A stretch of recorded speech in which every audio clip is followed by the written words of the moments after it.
Hey gang, it's me, Dr. Steve. I hope you all had a wonderful Thanksgiving weekend with your loved ones.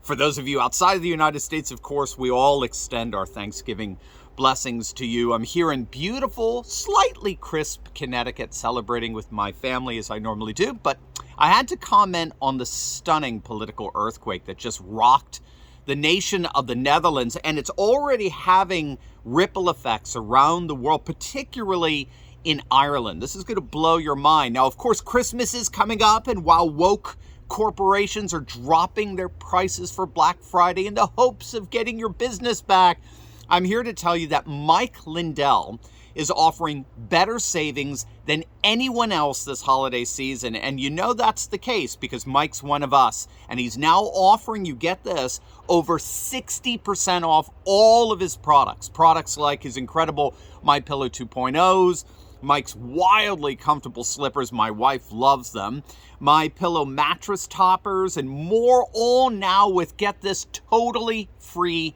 shipping. Order as many incredible MyPillow products as you want. I personally love Mike's Giza Dream Sheets, which are also over 60% off as well, and pay absolutely nothing in shipping. But this crazy offer is going fast, so don't wait. Click on that link below right now and support Mike Lindell as he fights for election integrity and surprise a patriot in your life with some of the most comfortable bedwear around this Christmas. Click on the link below or go to mypillow.com/Turley. Gang, free shipping all the way through November 28th, so don't wait. Click the link below and save big today. All right, so let's dive right in here, gang. The Netherlands held their national elections on Wednesday. The vote is in.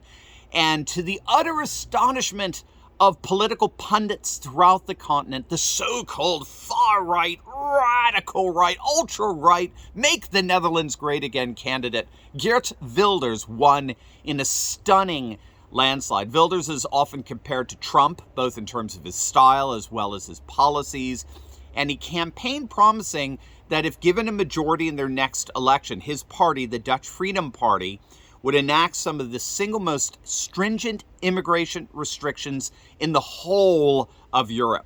He's virulently anti-Islam. He actually sees Muslim immigration as completely incompatible with Europe's Christian civilizational heritage and culture and values. He's promising to end the Netherlands' asylum seeker programs completely. I mean, total, like zero asylum seekers from this point forward in the Netherlands. And he's a huge supporter of the Dutch farmers that rose up against the previous Dutch government's attempts to basically shut down the Dutch agricultural industry. I mean, a lot of people don't know, but the Netherlands is actually the second largest agricultural exporter in the world. But for the hypersensitive environmentalism that pervades European politics via their various green parties, that kind of agricultural prominence is a problem, because it produces too much nitrogen via the cattle-produced manure and fertilizer, supposedly, as it were. So too much for the radical green environmentalist sensibilities. And so as part of the European Union, The Hague, the Dutch parliament, decided months back to bring those nitrogen emissions down to levels that the Greens in Europe would find acceptable. And that involved really nothing less than a radical proposal that mandated 30% reduction on livestock across the board. And that caused farmers throughout the nation to absolutely explode into a massive populist uprising. And they politically organized and they formed a new party called the BBB. And they ended up storming the Dutch Senate a few months back, winning in a previous election landslide. So these two events, the Dutch farmers' victory and the Geert Wilders landslide, signal that the Netherlands really is swinging way to the right, to the nationalist populist right, in a way that's absolutely rocking the whole of the continent of the European establishment. Now, keep in mind, this is happening at the exact same time we're seeing riots break out throughout Dublin in Ireland in response to an Algerian migrant who stabbed 3 children and a school care assistant in their city center. And what's stunning here is not the fact that there's riots in response to a migrant possibly committing a terrorist act. The investigation is still ongoing to determine the exact reasons for the stabbing.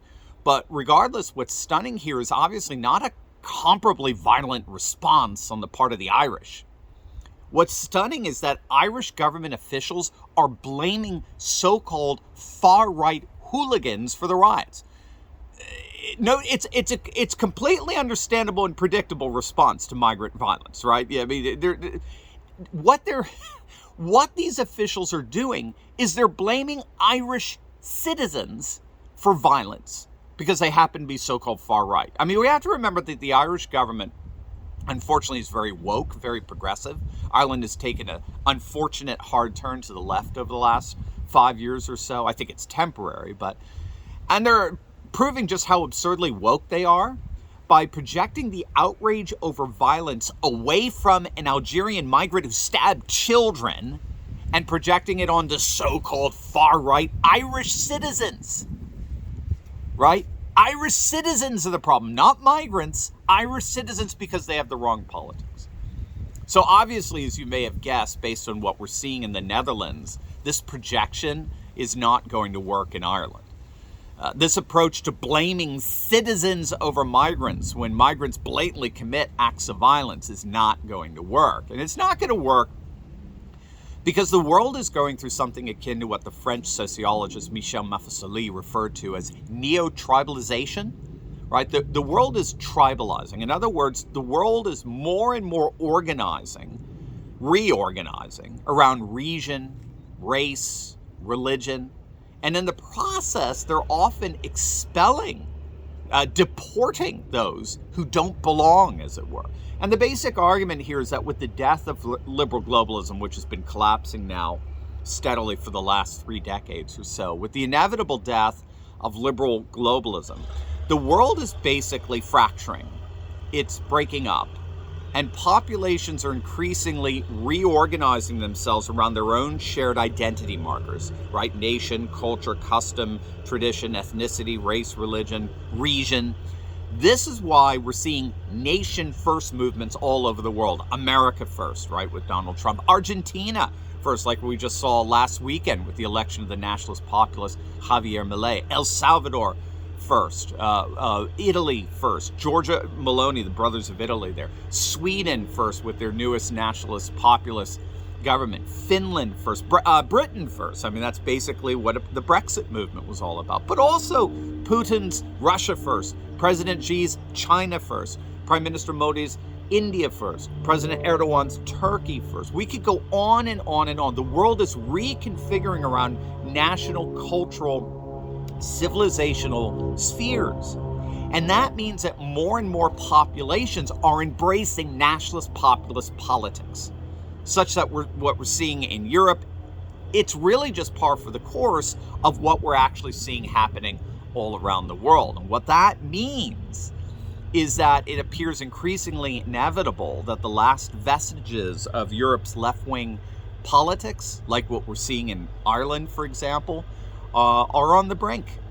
The continent as a whole will move way to the right, as will virtually the whole of the entire political world. God bless and enjoy your Thanksgiving weekend, gang.